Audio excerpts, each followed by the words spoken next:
of renewable energy that these mountains offer. Thank you, Mr. Provera. Now the non-attached, Mr. Andrew Henry William Brons. Thank you, Mr. President.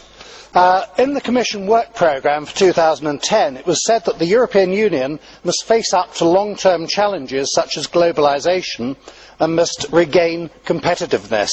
The problem is that the EU hasn't faced up to globalisation, it's embraced it.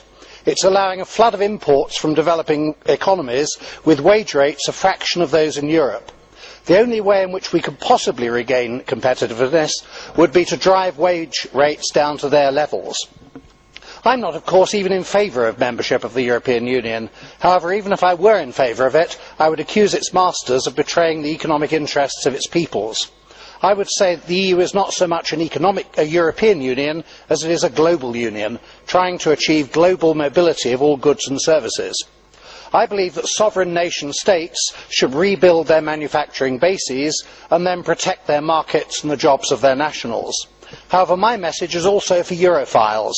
Europe, either as a whole or separately, will fail to protect its manufacturing and its agriculture from third world competition at its peril.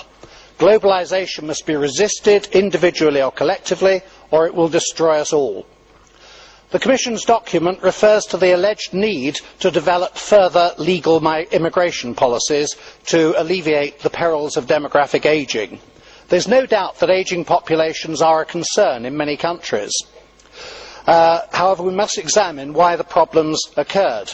Whilst many women pursue uninterrupted careers and refrain from having children out of choice, and that's their perfect right, but many others pursue careers because it's economically necessary for them. They work in order to pay the bills, not because they have a disdain for motherhood. There's no doubt that this development has had an impact on birth rates, which have been depressed artificially at the behest of economic forces. However, we do not have to take a laissez-faire approach to economic forces. Economic intervention can change those economic forces, and a change in those forces will bring about a corresponding change in family demographics. The idea that we can import large families from the third world as a substitute for unborn European children is based on a particularly pernicious and wrong-headed assumption that we are the products of nurture and that third world cultures are like overcoats that can be taken off at the port of entry and replaced with a European cultural overcoat that can be issued with their residence and citizenship papers. The children of such immigrants are allegedly as European as the indigenous population. They're not. Distinctive cultures are made by distinctive peoples and not the other way around. We're not the products of our cultures are the products of our peoples. Replacing Europeans with people from the third world will mean that Europe will be replaced by the third world. Europe is slowly but steadily being ethnically cleansed of Europeans. Thank you. Dziękuję panu za wypowiedź. Thank you very much, Mr. Brons. Now may I invite the President of the European Commission, José Manuel Barroso.